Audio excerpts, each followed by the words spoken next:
नमस्कार श्रोताओं, इस समय हमारे स्टूडियो की घड़ी में ठीक 8:30 बजे हैं और ये समय है आपके अपने कार्यक्रम स्पोर्ट्स स्कैन का, जिसमें हम आपको रूबरू कराते हैं दिन भर की तमाम खेल खबरों से। आज के स्पोर्ट्स स्कैन के इस एडिशन के साथ मैं हूं आपका होस्ट और दोस्त सिद्धार्थ सिंह, और खेल खबरों पर विस्तार से चर्चा के लिए हमारे साथ स्टूडियो में आ चुके हैं जाने माने खेल पत्रकार रणवीर सिंह। रणवीर, स्पोर्ट्स स्कैन कार्यक्रम में आपका बहुत बहुत स्वागत है। सिद्धार्थ, आपको और स्पोर्ट्स स्कैन सुनने वाले सभी लिसनर्स को मेरा भी नमस्कार। सबसे पहले नजर अब तक की स्पोर्ट्स हेडलाइंस पर। हॉकी इंडिया लीग के महिला वर्ग में सुरमा हॉकी क्लब ने दिल्ली एसजी पाइपर्स को 5-1 से हराया। इस जीत के साथ सुरमा 9 अंकों के साथ तालिका में शीर्ष पर पहुंचा। पुरुष वर्ग में राउरकेला में सुरमा हॉकी क्लब का सामना सांची रण बंगाल टाइगर से हो रहा है। खो खो विश्व कप के सफल आयोजन के लिए kho kho federation of India ने सरकार के सहयोग के लिए आभार व्यक्त किया। ऋषभ पंत लखनऊ सुपर जायंट्स के नए कप्तान बनाए गए और इंडोनेशिया मास्टर्स सुपर 500 टूर्नामेंट कल से शुरू। भारतीय बैडमिंटन टीम अपनी चुनौती पेश करेगी।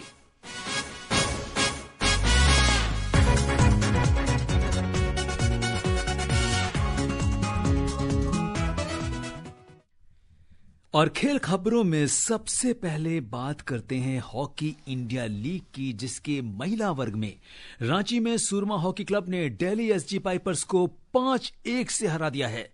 सुरमा क्लब ने 4 मैच में से 3 मैच जीते हैं, वहीं दिल्ली ने 4 में से सिर्फ 1 मैच में ही जीत हासिल की है। आज करो या मरो का दिन था दिल्ली के लिए, और जिस तरीके से आज ये पूरा मैच खेला गया, पहले क्वार्टर में 1 गोल, दूसरे में 1 गोल, फिर तीसरा में कोई गोल नहीं हुआ, और फिर चौथे क्वार्टर में जिस तरीके से 3 गोल हुए, तो 5 गोल के साथ सुरमा हॉकी क्लब ने, जिसे कहते हैं कि अपना जो बड़ी जीत है वो पक्की की। रणवीर, बिल्कुल, जिस तरह से आप बताते जा रहे हैं ऐसा लग रहा है बिल्कुल आप मैच के बीच में पहुंच गए मैदान में।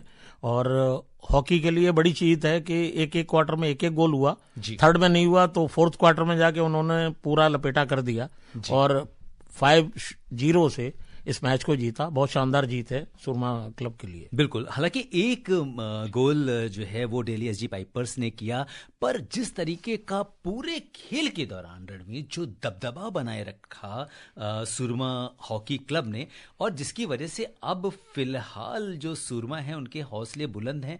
9 अंक ले चुके हैं, 3 जीत है, 4 मैच खेले हैं और 1 मैच फिलहाल वो हार गए थे, बट टोटल जो परफॉर्मेंस है सुरमा की वो काफी बेहतरीन है। जिस तरह से उन्होंने आज मैच में जो 5-1 की लीड के साथ मैच फिनिश किया, वो ये दर्शाता है कि मैच के दौरान मैक्सिमम टाइम जो है सुरमा क्लब चढ़ के खेल रहा था और ओपोनेंट के हाफ में ही सारा खेल चलता रहा। जी, और कल जो है सुरमा हॉकी क्लब और ओडिशा वॉरियर्स के बीच में रांची में कल शाम को 6 बजे मुकाबला होगा और काफी दिलचस्प मुकाबला होने वाला है। और इस बीच पुरुष वर्ग में राउरकेला में सुरमा हॉकी क्लब का सामना सांची रण बंगाल टाइगर से हो रहा है। फिलहाल जो ताजा अपडेट था, दोनों टीमें गोल रहित बराबरी पर थीं, पर जिस तरह से ये पूरा मैच प्रसार भारती की ओर से दूरदर्शन पर दिखाया जा रहा है, इसके अपडेट्स हम अपने समाचारों में और स्पोर्ट्स स्कैन के श्रोताओं को दे रहे हैं। रणवीर, बिल्कुल, ये बहुत अच्छी बात है। और आकाशवाणी और दूरदर्शन जो ब्रॉडकास्टर हैं गवर्नमेंट ऑफ इंडिया के, वो ये काम उन्होंने अपने हाथों में लिया, ये एक अच्छी बात है। जितना ज्यादा देश भर में ये टीवी पे देखा जाएगा, रेडियो पे सुना जाएगा, उतना ही और ज्यादा बच्चे इसकी ओर आकर्षित होंगे कि हॉकी खेली जाए। भारत ने कल रात पहले खो खो विश्व कप में पुरुष और महिला वर्ग का खिताब जीतकर इतिहास रच दिया। टीम के जीतने के बाद प्रधानमंत्री नरेंद्र मोदी ने एक्स पर लिखा कि भारतीय टीम को पहला खो खो विश्व कप जीतने पर बधाई। यह ऐतिहासिक जीत टीम के अद्वितीय कौशल, दृढ़ संकल्प और टीम वर्क का परिणाम है। भारत की इस ऐतिहासिक सफलता पर बात करने के लिए हमारे साथ जुड़ रहे हैं kho kho federation of India के अध्यक्ष सुधांशु मित्तल। सुधांशु जी, स्पोर्ट्स स्कैन कार्यक्रम में आपका बहुत बहुत स्वागत है, और सबसे पहले आपको स्पोर्ट्स स्कैन कार्यक्रम के तमाम श्रोताओं की ओर से बहुत बहुत बधाई भारत के वर्ल्ड चैंपियन बनने पर। आप सबका बहुत आभार। भारत के लिए एक बड़ा गर्व का विषय है कि हमारी महिलाओं की और पुरुषों की टीम दोनों ने खो खो के प्रथम खो खो विश्व कप में सफलता हासिल करी और भारत का मान बढ़ाया है। सुधांशु जी, खो खो विश्व कप के सफल आयोजन के बाद आप भारत के इस पारंपरिक खेल का क्या भविष्य देखते हैं? ये खेल जो है बड़ा मास स्पोर्ट है इससे पैसे नहीं लगते, इसलिए गली गली मोहल्ले मोहल्ले चौकी गानी गांव कहीं चले जाइए वो खेला जाता है और इस खेल के प्रति लोगों में बड़ा उत्साह है। अब जब हम इसको विश्व के 55 देशों में लेके गए तो वहाँ पे जिसके सामने भी ये खेल को हमने इंट्रोड्यूस करा वहाँ पे इसकी फौरन स्वीकार्यता। तो ये सब देखते हुए मुझे पूर्ण विश्वास है कि 2030 में हम लोग इसको एशियन गेम में ले आएंगे और 2032 तक इसको ओलंपिक तक भी ले जाएंगे। जी, बहुत बड़ा सपना है ये। और जैसा कि प्रधानमंत्री जी हमेशा कहते हैं कि जो भारत के पारंपरिक खेल हैं उनको हमें बढ़ावा देना है, तो आपको और फेडरेशन को, खिलाड़ियों को किस तरीके का सपोर्ट मिला सरकार से? देखिए, ये जो आपने प्रधानमंत्री जी का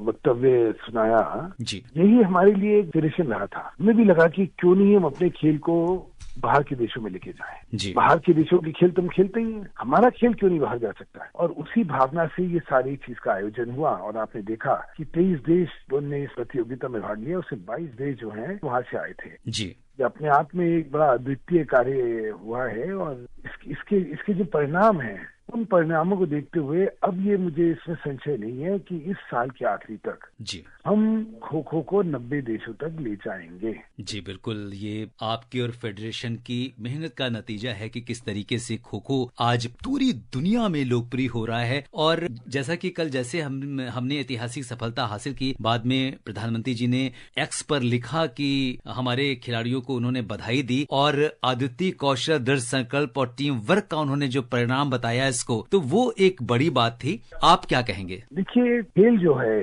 खेल में सिर्फ स्पीड है, स्टेमिना है, एजिलिटी है, रिफ्लेक्स है, स्ट्रैटेजी है और ये सारी चीजें जो हैं, क्योंकि ये टीम खेल है, तो जब तक एक दूसरे के कोऑर्डिनेशन के साथ नहीं होंगी जी, तब तक अकेला आदमी कितना भी होशियार हो, परिपक्व हो, उसका परिणाम जो है तब तक अच्छे नहीं निकलते हैं। जी, भारत की टीम जो है बहुत लंबे अरसे तक अभ्यास करती है और पिछले डेढ़ महीने का तो कैंप ही रहा है। जी जी, और उस कैंप साथ रहते हैं तो सब में आपस में प्यार भाव इतना है और एक दूसरे की समझ इतनी है जी कि इसी वजह से वो इस खेल को उस ऊंचाई तक ले जा सके। जी, सुधांशु जी, जो स्पोर्ट्स केयर कार्यक्रम है इसके श्रोता ना सिर्फ हमारे मेट्रोज में हैं बल्कि देश के दूर दराज के जो इलाके हैं वहां भी न्यूज ऑन AIR से वो हमें सुनते हैं। तो जो बडिंग प्लेयर्स खो खो में अपना करियर बनाना चाहते हैं उनके लिए आपका क्या संदेश है? मैं उनको कहना चाहता हूँ कि देखो, कोई जमाना था कि खेलने के बाद खो खो में आपको भविष्य नहीं दिखता था जी, अब 3000 बच्चों को नौकरी लग चुकी है। ये जो विश्व विजेता बने इनको पुरस्कार मिले जाएंगे जी, अर्जुन अवार्ड से पहले ही नवाजा जा चुका है जी। तो अब जो खो खो का खिलाड़ी है उसका भविष्य जो है उज्जवल है।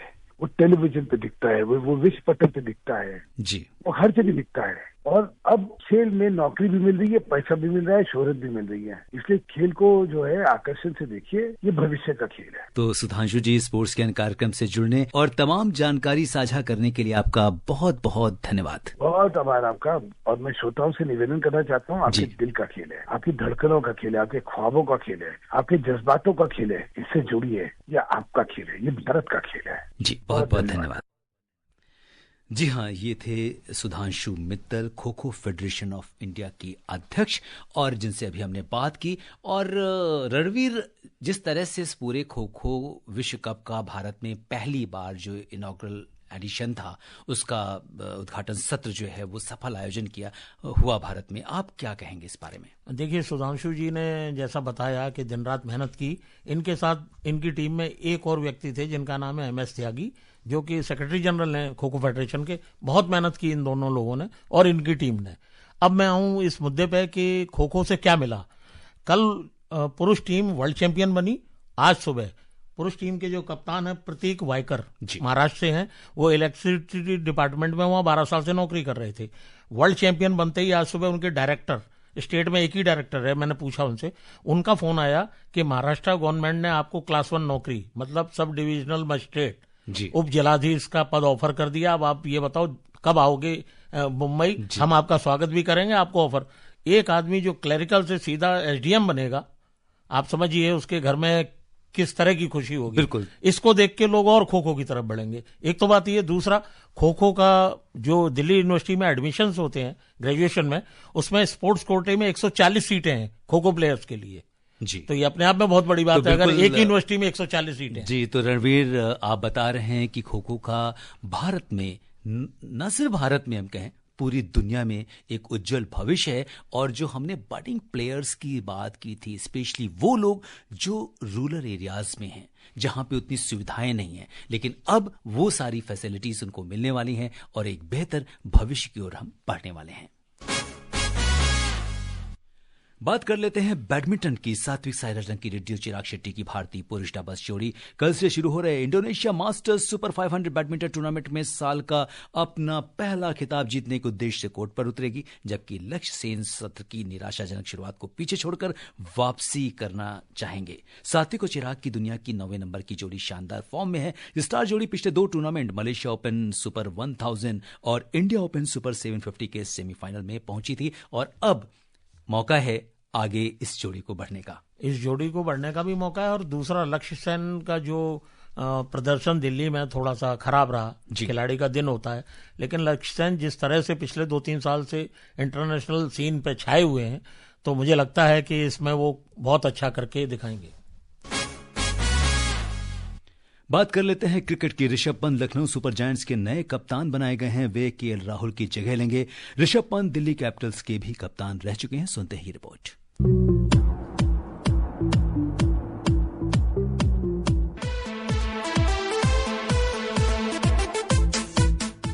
मेगा ऑक्शन के बाद से ऋषभ पंत को लखनऊ का कप्तान बनाने की बातें हो रही थी। फ्रेंचाइजी ने नवंबर 2024 के मेगा ऑक्शन में पंत को 27 करोड़ रुपए में खरीदा था। इसी के साथ पंत आईपीएल के सबसे महंगे खिलाड़ी बने थे। पंत के लिए आईपीएल में लखनऊ सुपर जायंट्स दूसरी टीम है। इससे पहले उन्होंने आईपीएल में अपने करियर की शुरुआत दिल्ली कैपिटल्स से 2016 में की थी। उस समय डेयरडेविल्स ने उन्हें 2016 के ऑक्शन में 1.6 करोड़ में खरीदा था। पंत दिल्ली कैपिटल्स के कप्तान भी रहे हैं। वे 2021 में कैप्टन बनाए गए। 2022 में चोट की वजह से वह आईपीएल से दूर रहे। 2023 में भी वह दिल्ली के कप्तान रहे। इससे पहले केएल राहुल ने 3 सीजन 2022, 23 और 24 के लिए लखनऊ सुपर जायंट्स का नेतृत्व किया था। टीम ने पहले 2 साल प्लेऑफ में जगह बनाई, हालांकि फाइनल का सफर तय नहीं कर पाई। वहीं 2024 का सीजन काफी खराब रहा। टीम 7वें स्थान पर रही। उम्मीद है कि ऋषभ पंत एक बार फिर लखनऊ सुपर जायंट्स के साथ अपना दमखम दिखाएंगे। प्राची प्रिया, स्पोर्ट्स कैन।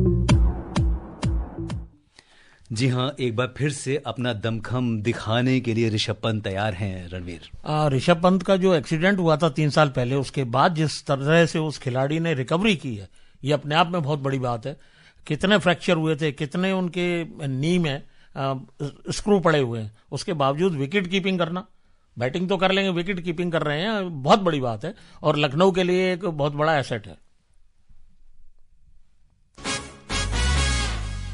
भारत और इंग्लैंड के बीच 5 मैचों की T20 श्रृंखला का पहला मैच बुधवार को कोलकाता में खेला जाएगा। टीम इंडिया फिलहाल पूरी मुस्तैदी से कोलकाता के ईडन गार्डन में प्रैक्टिस कर रही। इस बीच टीम के उप कप्तान अक्षर पटेल ने मीडिया से बातचीत में टीम की तैयारी के बारे में बताया।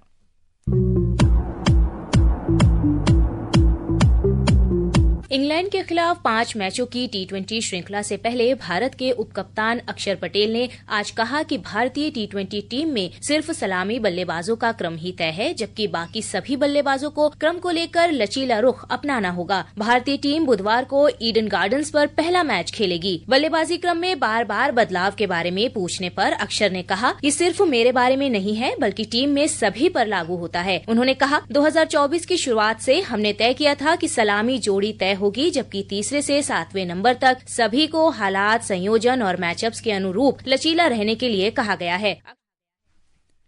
जी हाँ, तो फिलहाल जो टीम इंडिया की तैयारी है, रणवीर, बहुत संक्षिप्त में क्या कहेंगे आप? शानदार फॉर्म में है टीम और जिस तरह से T20 वर्ल्ड कप जीत के आई थी टीम जी, तो उसी इरादे के साथ कल ईडन गार्डन्स पे भी मैच देखने को मिलेगा। और श्रोताओं, अब समय हो चला है आपसे विदा लेने का। कल फिर मिलेंगे कुछ और ताजा खेल खबरों के साथ। रणवीर, आप हमारे स्टूडियो में तमाम खेल खबरों पर हमसे चर्चा की, आपका बहुत बहुत धन्यवाद और आभार। सिद्धार्थ, आपको भी मेरा आभार। श्रोताओं, इसी के साथ अनुमति दीजिए स्पोर्ट्स कैन की पूरी टीम को और मुझे यानी सिद्धार्थ सिंह को नमस्कार, शुभ रात्रि।